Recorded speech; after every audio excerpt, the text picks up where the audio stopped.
Saudara, kita masih berada di dalam sermon series kita, Kebenaran Injil untuk Pergumulan Masa Kini. Dan minggu ini kita telah memasuki minggu yang keempat, saudara.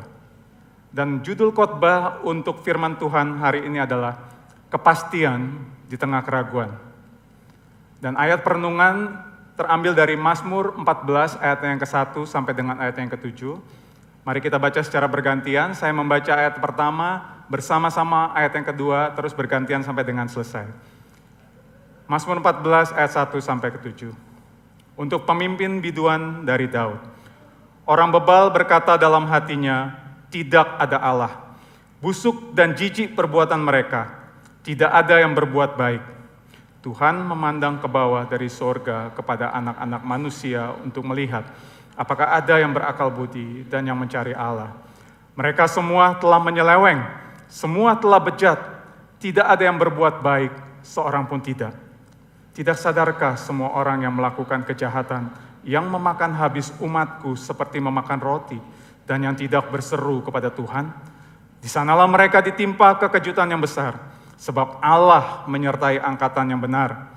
Kamu dapat mengolok-olok maksud orang yang tertindas, tetapi Tuhan adalah tempat perlindungannya. Bersama-sama, ya, datanglah kiranya dari Sion keselamatan bagi Israel. Apabila Tuhan memulihkan keadaan umatnya, maka Yakub akan bersorak-sorak, Israel akan bersukacita. Sampai sedemikian jauh pembacaan ayat firman Tuhan. Saudara, pada tahun 1900-an awal, ada sebuah buletin di Inggris yang pernah mengajukan sebuah pertanyaan yang ditujukan kepada sejumlah penulis dan pemikir besar di abad itu. Pertanyaan yang diajukan sederhana, namun sangat dalam maknanya. Pertanyaannya adalah ini, saudara. What is wrong with the world? Apa yang salah dengan dunia ini?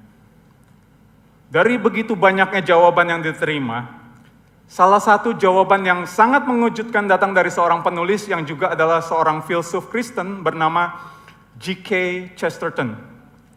Dia memberikan sebuah jawaban, dan jawabannya adalah yang paling singkat yang diberikan dari antara semua jawaban lainnya.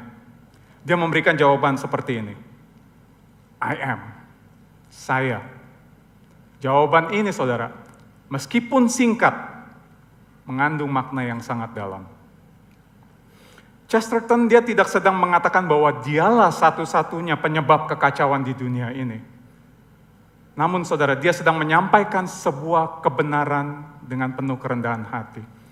Yaitu bahwa segala kekacauan yang terjadi di dunia ini bukanlah disebabkan oleh faktor luar, melainkan dari hati manusia yang sudah tercemar akibat dosa. Jika kita melihat dengan jujur pada dunia yang kita tinggali saat ini, saudara, kita akan segera menyadari bahwa kita hidup di dunia yang penuh dengan kegelisahan dan kekacauan. Krisis terjadi di mana-mana. Bukan hanya krisis politik atau krisis ekonomi aja, tapi ada krisis identitas, krisis moral, krisis nilai-nilai kehidupan. Kita melihat itu saat-saat ini. Perang masih terjadi sampai hari ini. Kekerasan dan ketidakadilan menjadi berita sehari-hari yang kita dengar atau kita lihat. Kasih manusia semakin dingin. Banyak orang kehilangan arah dan harapan. Di balik semua kekacauan itu, manusia tetap berusaha mencari pegangan, kepastian. Manusia mencari sesuatu untuk bisa diandalkan, sesuatu yang kokoh. Namun sayangnya, pencarian itu seringkali salah arah. Manusia mencoba menemukan kepastian itu di dalam hal-hal yang sifatnya duniawi. Kekuasaan, pencapaian, relasi, bahkan melalui aktivitas agama. Tapi semua itu hanya memberikan rasa aman yang sementara. Kepastian yang ditawarkan dunia ternyata nggak bertahan lama. Dan akhirnya hanya meninggalkan kehampaan. Mengapa demikian?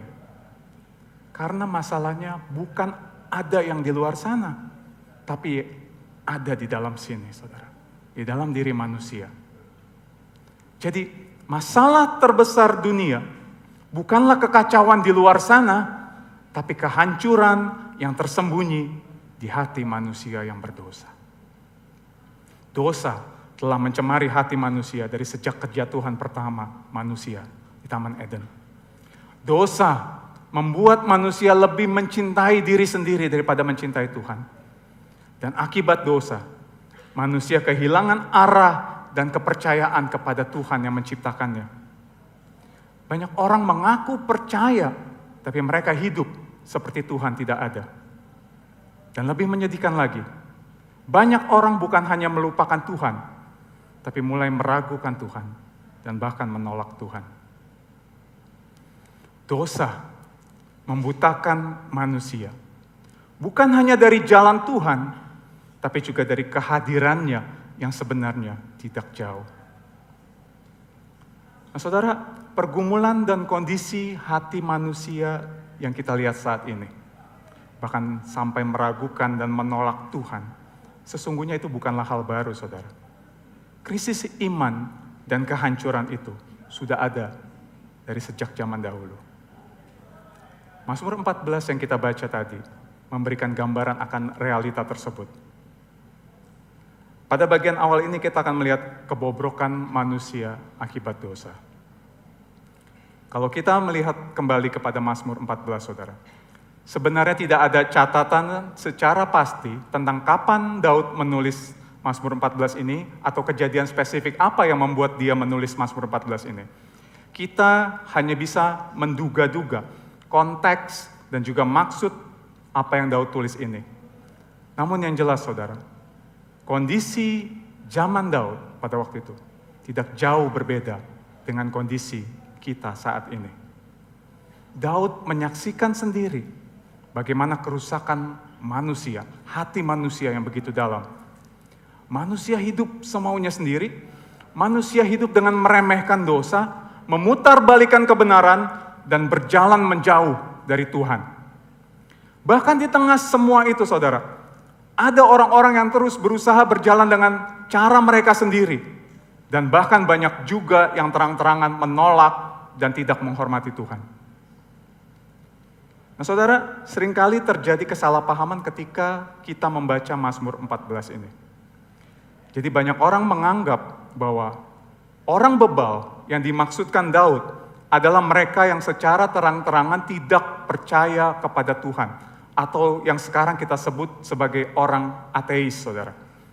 Saya juga demikian, saudara. Waktu saya membaca Mazmur 14 ini pertama kali dan merenungkannya, saya berpikir demikian. Ayat ini ditujukan yang pertama untuk orang-orang ateis. Orang bebal berkata tidak ada Allah. Nah, ini pasti bukan orang yang percaya kepada Tuhan. Orang ateis, itu pikiran saya. Lalu kemudian ketika saya membaca ayat yang keempat tentang umat Tuhan yang tertindas, saya merasa itu relate dengan saya. Karena saya adalah umat Tuhan dan kita di dunia ini umat Tuhan ditindas oleh dunia. Saya merasa seperti itu. Mungkin ada dari antara saudara waktu membaca Mazmur 14 tadi juga mengalami seperti yang saya alami. Tapi inilah kebenarannya, saudara. Sebenarnya kita juga adalah orang bebal yang dimaksudkan Daud di bagian ini. Mengapa? Karena kita tahu akibat dosa seluruh manusia telah tercemar dan memberontak dari Tuhan. Seperti yang dikatakan oleh James Johnston di dalam bukunya ini. Dia mengatakan, Mazmur 14 adalah bagian penting dari Alkitab yang mengajarkan kepada kita bahwa seluruh umat manusia telah dirusak oleh dosa. Setiap kita telah memberontak terhadap Tuhan. Dan kita akan melihat lebih spesifik lagi akan hal ini.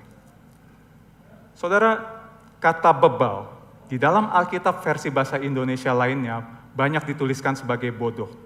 Dan di dalam Alkitab versi bahasa Inggris sering dituliskan dengan the fool.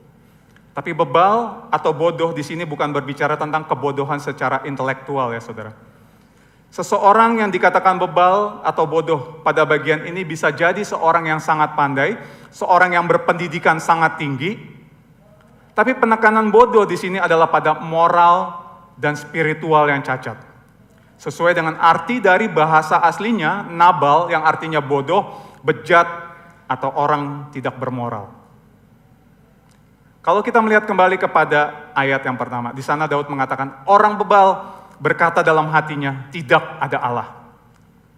Nah, saudara, seperti yang saya sampaikan tadi, hari ini mungkin kalau kita mendengar ada orang berkata tidak ada Allah, kita akan menyebut orang itu sebagai orang ateis, yaitu orang yang percaya bahwa tidak ada keberadaan Tuhan.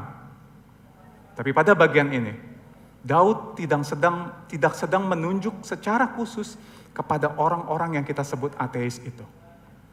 Tapi justru Daud sedang menunjuk kepada siapapun, termasuk mereka yang percaya kepada Tuhan. Mengapa demikian? Pertama, saudara, kalau kita melihat konteks pada zaman Daud hidup masa itu, orang-orang pada masa itu bukanlah orang-orang yang hidupnya tidak percaya Tuhan. Sebaliknya, orang-orang pada masa itu adalah orang-orang yang hidup dengan menyembah Tuhan, bahkan banyak Tuhan. Mereka hidup dengan menyembah dewa-dewa, termasuk bangsa Israel.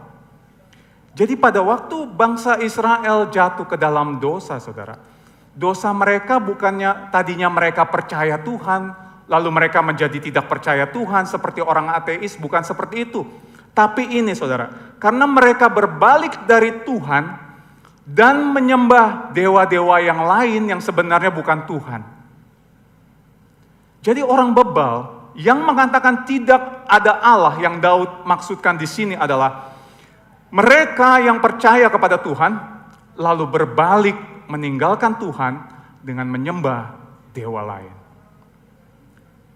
Hal kedua yang semakin menegaskan bahwa orang bebal yang Daud maksudkan di dalam Mazmur 14 ini adalah bukan hanya untuk orang ateis, tapi juga termasuk kita, adalah terletak pada kalimat tidak ada Allah, saudara.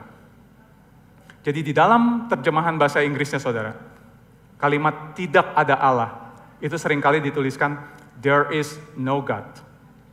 Namun kalau kita melihat kepada teks aslinya di dalam bahasa Ibrani yaitu Ein Elohim, artinya bukan there is no God, tapi no God. There is no God adalah pernyataan logis atau keyakinan yang menyatakan bahwa Tuhan tidak ada. Ini sesuai dengan cara berpikirnya orang ateis, saudara, yang menolak keberadaan Tuhan. Tapi no God, di dalam bahasa aslinya, lebih merupakan seruan sikap hati. Seperti orang berkata, tidak ada Tuhan bagi saya. Saya nggak peduli Tuhan. Atau saya nggak mau tunduk pada Tuhan. Jadi maksudnya bukan hanya soal apa yang seseorang itu yakini, tapi ini berbicara tentang bagaimana seseorang itu hidup. Orang bebal bisa saja secara agama percaya bahwa Tuhan itu ada, tapi hidupnya menunjukkan yang sebaliknya. Hidup tanpa rasa takut akan Tuhan, tanpa bersandar kepada Tuhan, dan tanpa mengakui otoritas Tuhan dalam hidupnya. Jadi kita bisa simpulkan seperti ini. Orang bebal bukan hanya mereka yang menyangkal Tuhan secara nyata, tapi juga mereka yang percaya kepada Tuhan, seperti saudara dan saya, tapi hidup seolah-olah Tuhan tidak ada. Kemudian kalau kita melanjutkan, Daud mengatakan kalau perbuatan orang bebal itu adalah busuk dan menjijikan. Sehingga di bagian awal Mazmur ini, di ayat yang pertama, Daud menutup dengan satu kesimpulan bahwa tidak ada satu manusia pun yang berbuat baik. Dan bahkan seolah setuju dengan apa yang Daud nyatakan. Di ayat berikutnya, Tuhan sendiri yang di ayat kedua itu digambarkan seperti manusia. Berada di surga yang jauh sambil mencari-cari manusia, apakah ada manusia yang benar. Juga setuju dengan apa yang Daud nyatakan. Tuhan sendiri menyimpulkan bahwa tidak ada satupun manusia yang berbuat baik. ESV Gospel Transformation Bible menyimpulkan bagian awal Mazmur ini dengan mengatakan seperti ini. Meskipun tidak semua mengaku ateis, semua orang mempraktekannya pada tingkat tertentu dengan menolak berbuat baik atau mencari Tuhan, seolah-olah dia tidak ada. Nah, saudara, dari semua yang kita lihat sejauh ini, kita bisa menarik satu kesimpulan penting.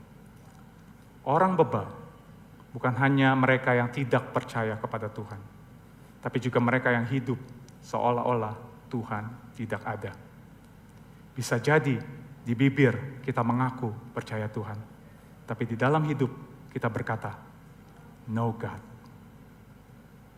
Kita menjalani hari tanpa bergantung kepada Dia, tanpa takut akan Dia, dan tanpa tunduk pada firman-Nya. Itulah yang Alkitab sebut sebagai orang bebal. Dan orang bebal yang dimaksud adalah saudara dan saya, termasuk di dalamnya. Karena pada akhirnya kita tahu, Tuhan sendiri menyatakan bahwa tidak ada satupun manusia yang berbuat baik, seorang pun tidak. Saudara, mungkin firman hari ini tidak nyaman untuk kita dengarkan. Dan kalau mau jujur saudara, kebanyakan dari kita mungkin cenderung untuk melewatkan akan realita ini saudara. Karena kita manusia tidak suka mendengar kenyataan akan siapa kita manusia berdosa ini. Dan kita manusia cenderung nggak nyaman ketika dihadapkan pada dosa dan kelemahan kita. Seperti orang yang sedang sakit tapi nggak mau pergi ke dokter atau pergi ke rumah sakit karena takut mendengar diagnosa yang akan didengarnya. Kita takut diberitahu penyakit apa yang kita derita. Dan lebih lagi, kita takut harus mendengar pantangan-pantangan makanan yang harus kita hindari. Karena kita mungkin menyukai makanan-makanan itu. Saya ingat 3 bulan yang lalu saudara, saya pernah dirawat inap dan juga di endoskopi karena saya ternyata ada batu ginjal saudara. Untuk pertama kalinya seumur hidup saya dirawat inap dan langsung dapat bonus saudara, endoskopi. Saya kaget sekali waktu itu, kok bisa ada batu ginjal gitu. Dan dokter karena sakit saya itu akhirnya memberikan saya julukan. Sekarang saya ini adalah seorang stone former saudara. Bukan transformer ya saudara, stone former, namanya keren. Jadi saya ini adalah manusia penghasil batu sekarang saudara. Karena dokter itu kemudian seperti bernubuat kepada saya. Kalau udah kena batu ginjal sekali, next kemungkinan bisa kena lagi. Itu yang dokter bilang. Itu aja udah mengagetkan buat saya. Tapi kemudian dia bilang, makanya kamu harus hindari makan ini, jangan makan itu. Kamu harus kurangi makan ini, kurangi makan itu, yang adalah makanan-makanan kesukaan saya. Dan itu sangat menyakitkan saudara.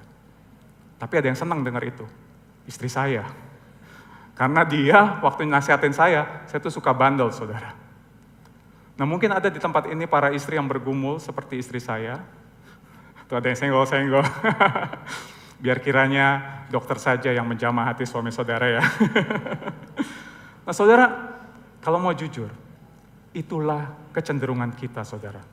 Menghindari kenyataan yang menyakitkan, menolak mendengar kebenaran yang tidak nyaman di hati kita.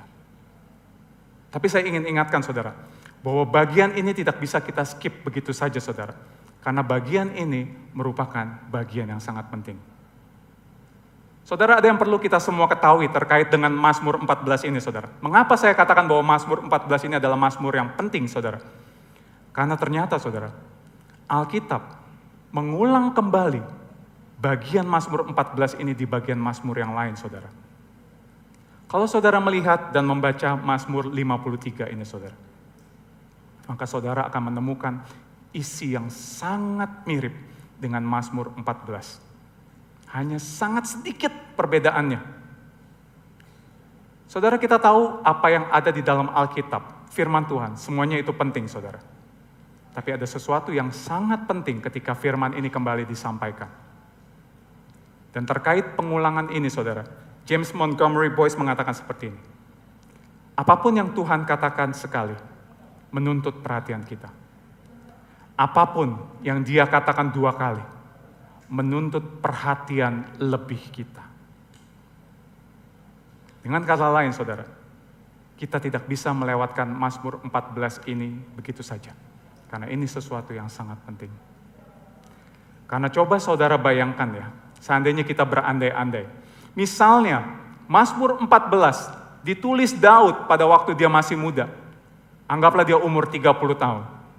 Dan kemudian, sekian puluh tahun kemudian, Daud menuliskan Mazmur 53. Anggaplah dia berumur 60 tahun, saudara. Apa yang bisa kita simpulkan, saudara? Ini berarti Daud melihat hal yang sama, yang tidak berubah dari sejak dia muda sampai dia tua, saudara. Yaitu kebebalan hati manusia. Dan sebenarnya, saudara, bagian ini tidak hanya disampaikan 2 kali. Tapi kira-kira 1000 tahun kemudian, Paulus kembali menyampaikan bagian ini di dalam suratnya kepada jemaat di Roma. Paulus mengutip Mazmur ini dan juga menyimpulkan bahwa tidak ada satupun manusia yang benar. Semua orang telah berdosa di hadapan Tuhan. Dan bahkan, kalau kita mau berandai-andai, seandainya penulisan Alkitab masih dilakukan sampai hari ini, maka kemungkinan besar kita akan menemukan kembali beberapa kali pengulangan mungkin Mazmur 14 ini. Karena sampai hari ini kita masih melihat kebebalan hati manusia. Dan bahkan mungkin sampai sebelum Tuhan datang. Saudara, inilah yang terjadi akibat dosa. Ini bukan sekedar masalah orang lain. Ini bukan sekedar masalah zaman. Tapi ini adalah cermin yang sedang Tuhan sodorkan kepada kita semua hari ini. Mungkin ada yang kemudian bertanya, kapan saya berkata no God? Saya tidak melakukan kejahatan seperti yang ditulis di Mazmur 14 tadi untuk orang bebal, yaitu busuk dan jijik perbuatan mereka. Saya nggak melakukan itu. Nah, saudara, kita perlu menyadari bahwa kebebalan, seperti yang Alkitab katakan, itu adalah masalah hati, saudara. Tadi kalau saudara ingat di Mazmur 14 ayat 1 dikatakan, orang bebal berkata di dalam hatinya, bukan mulutnya. Dan akibat dosa, saudara, hati manusia tercemar. Firman Tuhan mengatakan dengan jelas di dalam Yeremia 17 ayat yang ke-9. Betapa liciknya hati, lebih licik dari segala sesuatu. Hatinya sudah membatu, siapakah yang dapat mengetahuinya? Salah satu akibat dari hati yang tercemar adalah kita cenderung menilai segala sesuatu berdasarkan perbuatan kita, saudara. Kita menjadi pribadi yang transaksional, termasuk di dalam hubungan kita dengan Tuhan. Kita mulai mengukur relasi kita dengan Tuhan berdasarkan perbuatan kita. Ketika kita melakukan satu perbuatan baik, kita langsung merasa sudah jadi orang baik. Ketika kita tidak melakukan dosa yang besar, kita sudah merasa menjadi orang benar. Atau ketika kita mendengar ada orang yang kita kenal melakukan dosa yang begitu besar, di satu sisi kita marah dengan orang itu dan juga marah dengan dosa yang dilakukannya, tapi di sisi yang lain, kita bisa merasa lebih baik dari orang ini karena kita tidak melakukan dosa seperti orang ini. Saya pernah mendengar ada seorang suami yang melakukan tindak KDRT kepada istrinya dan kemudian pergi meninggalkan istrinya begitu saja. Waktu mendengar itu, saudara, saya sangat marah kepada laki-laki itu dan juga pada dosa yang dilakukannya. Tapi saudara, jujur, hati saya yang jahat ini, saudara, berkata dalam hati saya ini lebih baik daripada orang ini. Karena saya nggak melakukan KDRT ke istri saya. Itu kecenderungan hati kita. Saudara, apakah pernah mendengar nama Hans Christian Andersen? Dia bukan jemaat Gibeon, saudara, jadi jangan tengok-tengok. Dia nggak ada di sini. Dia adalah penulis, saudara, seorang penulis cerita anak yang sangat terkenal, Hans Christian Andersen. Kalau saudara masa kecilnya bahagia atau cukup bahagia, mungkin saudara pernah mendengar atau membaca kisah-kisah dari Hans Christian Andersen ini. Dan salah satu dongengnya atau ceritanya yang sangat terkenal adalah kisah yang berjudul Pakaian Baru Kaisar. Ada dari saudara yang pernah mendengar kisah ini? Ternyata banyak dari kita yang masa kecilnya kurang bahagia sepertinya ya. Baik, saya akan ceritakan, saudara. Jadi pada zaman dahulu kala, saudara, hiduplah seorang kaisar yang sangat mencintai pakaian, saudara. Yang paling dia pikirkan dalam hidupnya adalah bagaimana dia bisa tampil menarik di hadapan rakyatnya. Dan satu kali, saudara, datanglah 2 penipu ke hadapan kaisar, lalu 2 penipu ini berkata kepada kaisar, kami akan membuatkan kaisar pakaian yang sangat indah. Bukan hanya indah, kaisar, kami akan buatkan pakaian yang ajaib. Karena Pakaian ini hanya dapat dilihat oleh orang yang hatinya baik dan bijaksana. Wah, kaisar langsung tertarik, oke buat gitu ya. Dan lalu dua penipu itu berpura-pura menenun pakaian itu selama beberapa waktu. Padahal mereka nggak buat apa-apa, saudara.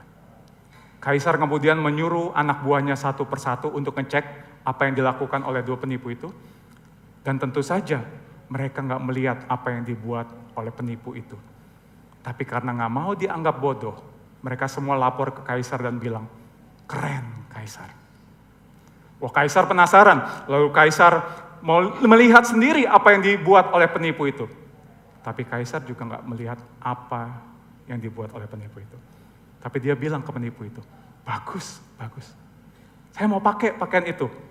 Dan akhirnya saudara, tibalah hari yang dinantikan. Kaisar memakai pakaian itu dan dia berjalan-jalan di hadapan rakyatnya, memperlihatkan pakaian yang baru. Dan setiap rakyatnya yang menyaksikan itu, mereka semua pura-pura terpesona. Wow, keren. Karena mereka semua nggak mau dianggap bodoh, saudara. Sampai tiba-tiba terdengar teriakan seorang anak kecil. Dia telanjang. Demikian ceritanya. Saudara, seperti sang kaisar yang berjalan dengan penuh percaya diri, padahal sebenarnya dia telanjang. Begitu pula manusia berdosa yang merasa diri baik dan benar berdasarkan perbuatannya. Mereka mengandalkan pakaian agama, pakaian tradisi, pakaian moralitas. Tapi semua itu tidak mampu menutupi ketelanjangan mereka di hadapan Allah yang kudus. Dan inilah yang ditegaskan Paulus di dalam Roma 3 ketika dia mengutip Mazmur 14.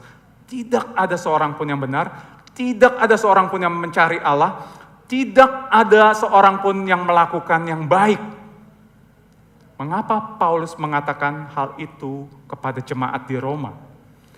Karena pada waktu itu Paulus sedang menelanjangi orang-orang Yahudi yang merasa diri mereka baik karena mereka merasa umat pilihan, mereka beragama dan mereka melakukan semua hukum Taurat. Tapi Paulus ingin menunjukkan bahwa standar kebaikan Allah bukanlah sekedar perbuatan lahiriah, tapi kesucian hati yang hidup, yang sungguh mencari Allah. Bahkan saudara, seorang penyair Rusia bernama Turgenev yang tidak mengenal Tuhan, dia juga menyadari kejahatan hati manusia ini. Dan dia mengatakan seperti ini, saya tidak tahu seperti apa hati orang jahat, tapi saya tahu seperti apa hati orang baik. Dan itu mengerikan. Jadi maksud perkataan ini adalah, bahkan hati manusia yang paling baik sekalipun, orang yang paling baik yang kita anggap paling baik di dunia ini, itu adalah jahat, saudara. Mengerikan. Nah saudara, inilah yang seringkali luput dari perhatian kita. Tanpa sadar, kita pun bisa menjadi orang bebal. Bukan karena kita terang-terangan menolak Tuhan, tapi karena kita hidup seolah-olah kita tidak membutuhkan Dia. Kita merasa diri kita cukup baik karena kita melakukan perbuatan baik. Padahal hati kita jauh darinya.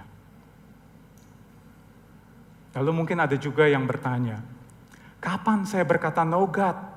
Saya ini Kristen dari lahir, saya ini aktif ke gereja, saya ini rajin berdoa, saya ini melayani dan saya ikut CG.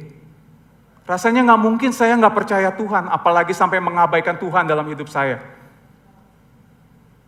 Saudara, kalau saya bertanya kepada setiap saudara di tempat ini, apakah saudara percaya kepada Tuhan?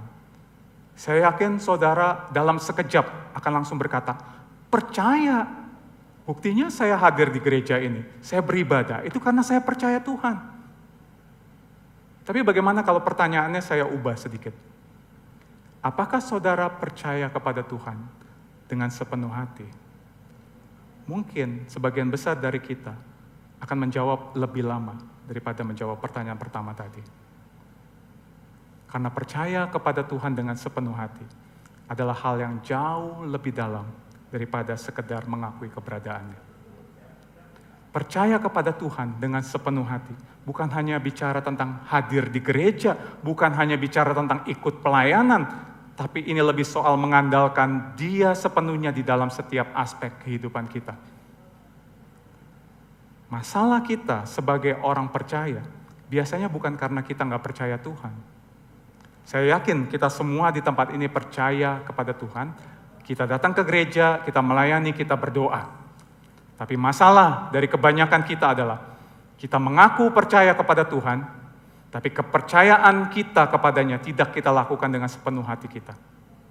Dan itu biasanya terlihat dari tindakan kita yang bertolak belakang dari apa yang kita ucapkan.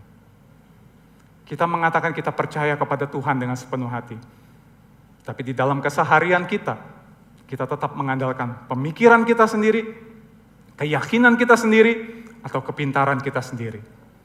Entahkah itu di dalam bisnis, usaha, pekerjaan kita, bahkan di dalam mendidik anak, bahkan di dalam menghadapi pergumulan yang dihadapi, dan juga termasuk di dalam melakukan pelayanan yang kita lakukan. Kita bisa bertindak dengan pengertian kita sendiri, kemampuan kita sendiri, bukan karena bersandar sepenuhnya kepada Tuhan. Saya pernah membaca sebuah buku yang menyebut orang Kristen seperti itu sebagai Christian atheist. Itu orang yang mengaku percaya kepada Tuhan, tetapi di dalam kehidupannya bertindak seolah-olah Tuhan tidak ada. Mereka percaya kepada Tuhan, melakukan sesuatu seperti untuk Tuhan, tetapi mereka hidup seolah-olah Tuhan tidak terlibat di dalam setiap aspek hidup mereka. Di dalam Amsal 3 ayat yang kelima, firman Tuhan berkata, percayalah kepada Tuhan dengan segenap hatimu, dan janganlah bersandar kepada pengertianmu sendiri. Saudara, dari ayat ini kita dapat melihat, ketika kita tidak percaya kepada Tuhan dengan segenap hati kita, maka sebenarnya kita sedang meragukan Dia. Bahkan kita sedang menolak Dia. Dan pasti kita sedang meletakkan kepercayaan kita kepada sesuatu yang lain. Dan di dalam ayat ini kita dapat melihat dengan pasti bahwa kita sedang meletakkan kepercayaan kita pada pemikiran kita sendiri dan keyakinan kita sendiri. Seorang hamba Tuhan bernama Horatius Bonar mengatakan seperti ini. Di dalam segala ketidakpercayaan ada dua hal. Pandangan yang baik tentang diri sendiri dan pandangan yang buruk tentang Tuhan. Dengan kata lain, setiap kali kita memilih untuk tidak percaya atau tidak taat atau meragukan Tuhan, kita sedang menempatkan diri kita di atasnya Tuhan. Kita sedang berkata di dalam hati kita, saya tahu apa yang terbaik untuk diri saya. Dan senada dengan itu, Timothy Keller di dalam khotbahnya tentang Mazmur 14 ini juga mengatakan, jika kamu tidak bisa percaya kepada Tuhan, itu karena hatimu sudah menaruh kepercayaannya pada sesuatu yang lain. Seorang pesaing, seorang rival. Nah saudara, masalah terbesar bukanlah kita tidak percaya Tuhan, tapi kita tidak sungguh-sungguh bersandar kepadanya. Kita bisa aktif secara lahiriah, tapi hati kita sebenarnya sedang menaruh kepercayaan kepada hal yang lain. Kepada pemikiran kita sendiri, kepada logika kita, atau kepada hal-hal duniawi lainnya. Dan saat itu terjadi, tanpa sadar kita sedang berkata di dalam hati kita, no God. Nah saudara, bagian ini mengingatkan kita bahwa kitalah orang bebal itu. Bukan karena kita menolak Tuhan, tapi karena kita kadang hidup seolah-olah Tuhan tidak ada.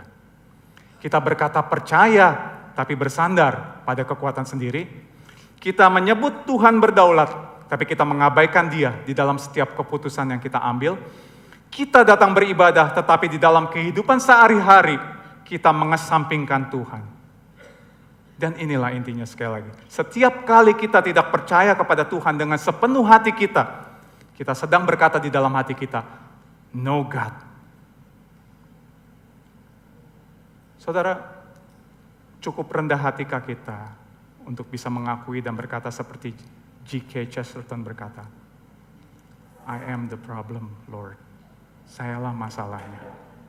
Sayalah yang menyebabkan semua kekacauan yang terjadi di dunia ini. Karena saudara, hanya ketika kita menyadari betapa hancur dan bobroknya hati kita, maka kita akan sungguh mengerti betapa indah dan berharganya kasih karunia Tuhan dalam hidup kita. Dan hal inilah yang akan kita lihat di bagian berikutnya. Saudara, pada bagian berikutnya di Mazmur 14, kita melihat manusia semakin jahat. Namun di bagian ini kita juga melihat kasih karunia Tuhan bagi umat pilihannya. Setelah di bagian awal Mazmur 14 tadi menunjukkan kondisi manusia yang rusak total, saudara. Di bagian berikutnya ini, di ayat 4 sampai ayat yang ke-6, menunjukkan kondisi manusia yang rusak total, tapi bagian berikutnya memberikan kejutan yang penuh harapan. Tuhan berkata, umatku. Nah saudara, ini sungguh mengagetkan. Karena setelah kita membaca bahwa semua orang telah menolak Tuhan, kita mungkin mengira udah gak ada harapan lagi. Namun di sini kita melihat kasih karunia Tuhan yang sangat menakjubkan. Tuhan berkata, umatku. Pertanyaan, dari mana datangnya umat Tuhan ini? Bukankah mereka juga termasuk di dalam kelompok manusia berdosa itu? Betul. Mereka pun tadinya bebal, mereka pun tidak mencari Allah. Tapi justru di sini kita melihat sekali lagi kasih karunia Allah bagi manusia berdosa. Yaitu bahwa Tuhan tidak menunggu manusia datang kepadanya, tapi Tuhan yang turun ke dunia, datang kepada manusia. Seperti yang dituliskan Paulus di dalam Roma 5 ayat 6 sampai ke 8. Karena waktu kita masih lemah, Kristus telah mati untuk kita, orang-orang durhaka, pada waktu yang ditentukan oleh Allah. Sebab tidak mudah seorang mau mati untuk orang yang benar, tapi mungkin untuk orang yang baik ada orang yang berani mati. Akan tetapi Allah menunjukkan kasih-Nya kepada kita, oleh karena Kristus telah mati untuk kita ketika kita masih berdosa. Saudara, kitalah orang-orang durhaka yang disebutkan di situ. Dan kitalah orang-orang yang diselamatkan semata-mata karena kasih karunia. Bukan karena siapa kita atau bukan karena perbuatan baik kita. Ini memberikan kita penghiburan, tapi sekaligus peringatan. Karena kalau hari ini kita adalah umat Tuhan, itu bukan karena kita lebih baik dari dunia, tapi karena kasih Tuhan yang jauh lebih besar dari dosa kita. Tapi saudara, menjadi umat Tuhan bukan berarti hidup kita akan bebas dari tantangan. Justru sebaliknya saudara. Kita hidup di tengah dunia yang menolak Allah, yang berkata no God. Seperti ayat 4 tadi di dalam Mazmur 14 katakan, mereka, orang-orang jahat yang mewakili dunia ini, dikatakan memakan umatku seperti memakan roti. Saudara, roti pada zaman Daud adalah makanan pokok. Semua orang makan roti setiap hari, saudara. Jadi artinya menyakiti umat Tuhan telah menjadi sesuatu yang biasa bagi dunia. Mereka menyakiti umat Tuhan seperti makan roti, saudara. Tanpa rasa bersalah, tanpa rasa takut, karena itu hal yang wajar, hal yang normal untuk dilakukan. Nah, saudara, mungkin ada di antara kita yang saat ini sedang merasakan seperti itu mungkin. Betapa sulit untuk hidup setia dan taat kepada Tuhan di tengah dunia yang seolah mau memakan kita seperti makan roti. Misalnya di tempat kerja, saudara sudah berusaha keras untuk hidup jujur, bekerja dengan tekun, tapi mungkin saudara difitnah, saudara dijauhi karena saudara tidak mau melakukan hal yang bertentangan dengan firman Tuhan. Teman-teman yang sedang studi mungkin, ada orang-orang yang mengejek saudara karena saudara minoritas dan tetap teguh memegang iman saudara. Begitu juga di lingkungan sosial ataupun pertemanan. Memilih untuk hidup jujur dan hidup kudus kadang membuat saudara dianggap aneh atau bahkan saudara ditinggalkan.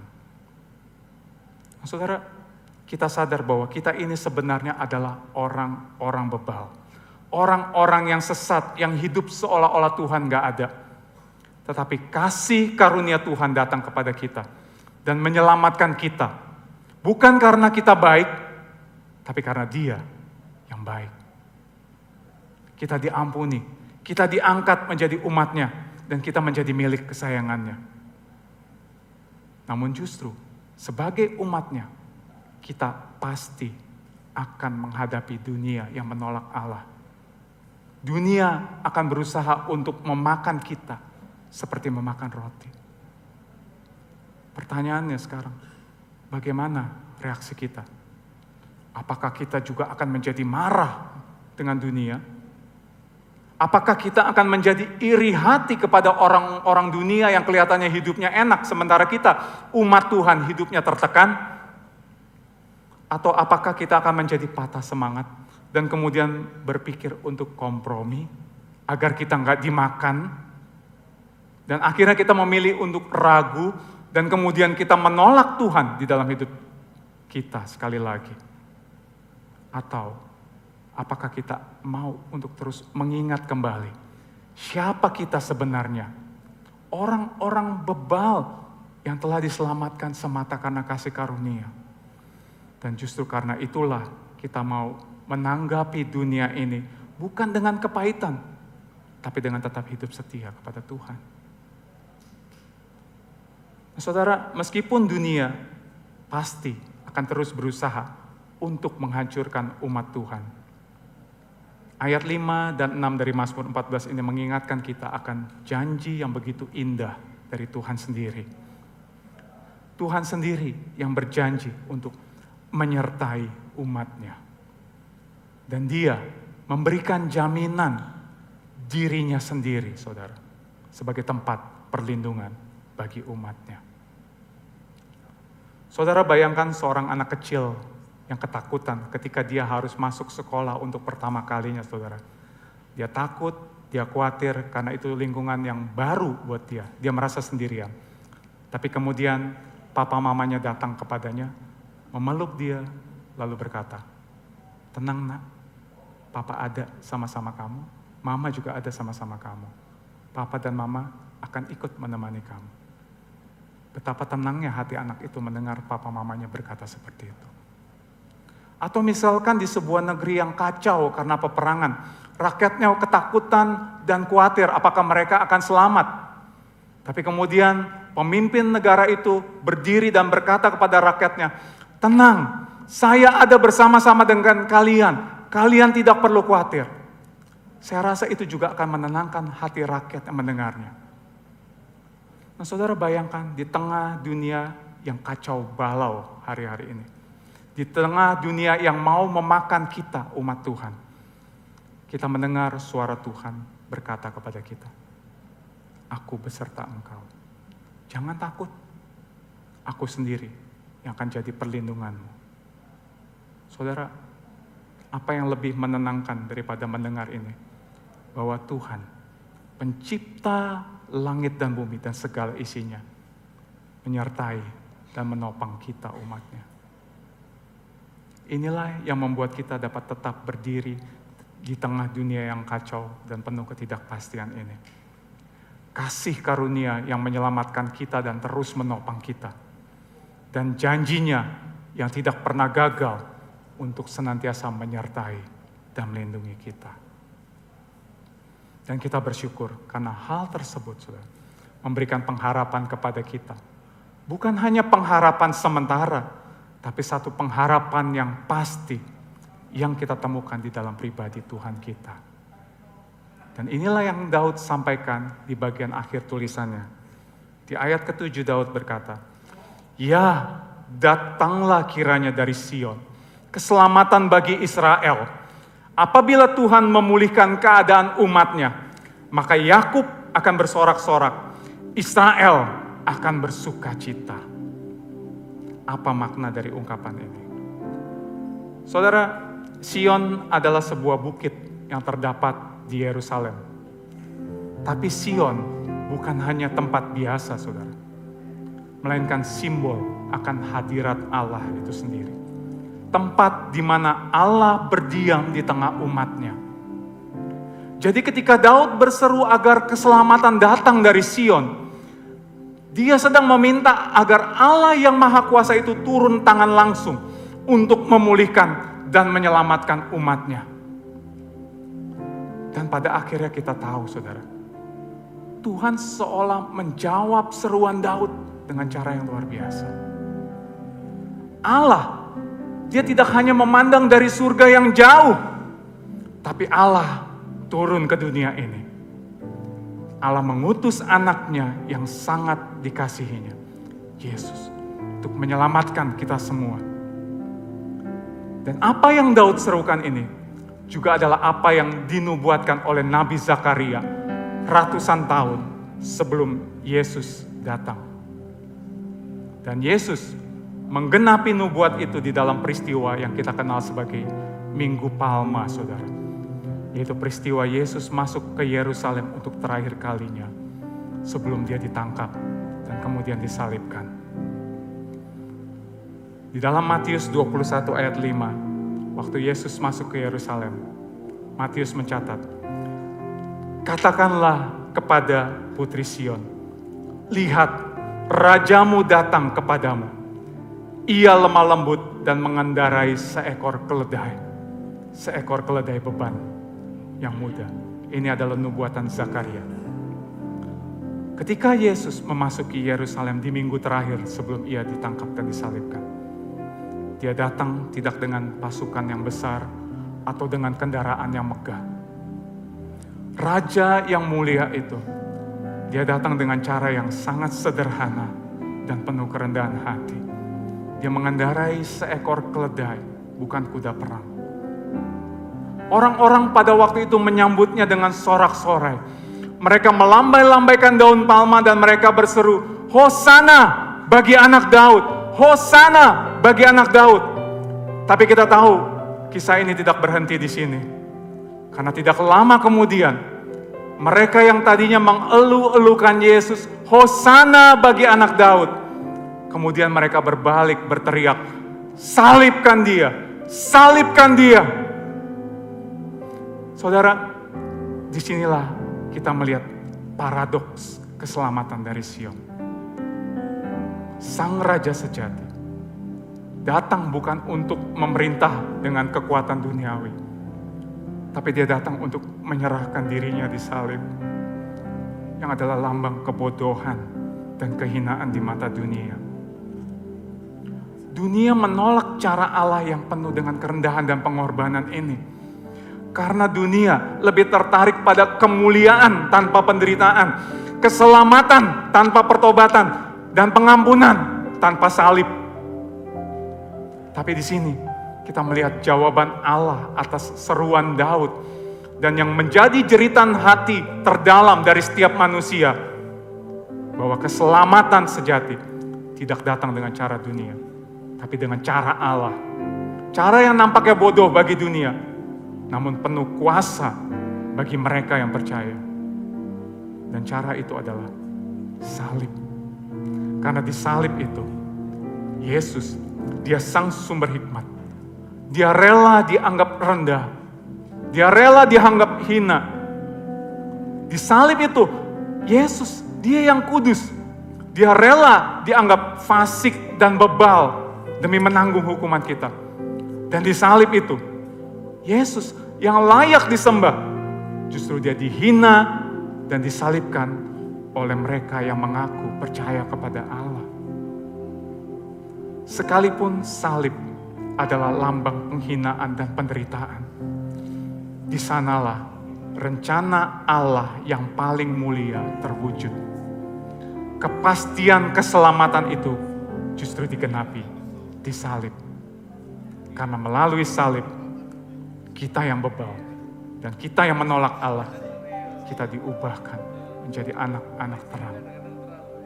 Kita yang seharusnya binasa, justru melalui salib kita diselamatkan. dan melalui salib, kita yang berkata, no God, kita boleh mengenal Dia dan hidup di dalam kasih karunia-Nya. Saudara, keselamatan dari Sion ini bukanlah sekedar janji yang jauh dan abstrak, tapi ini adalah janji yang pasti yang telah digenapi oleh Tuhan kita, Yesus Kristus. Kita yang bebal, kita yang tadinya hidup terpisah dari kasih dan kebenaran Allah.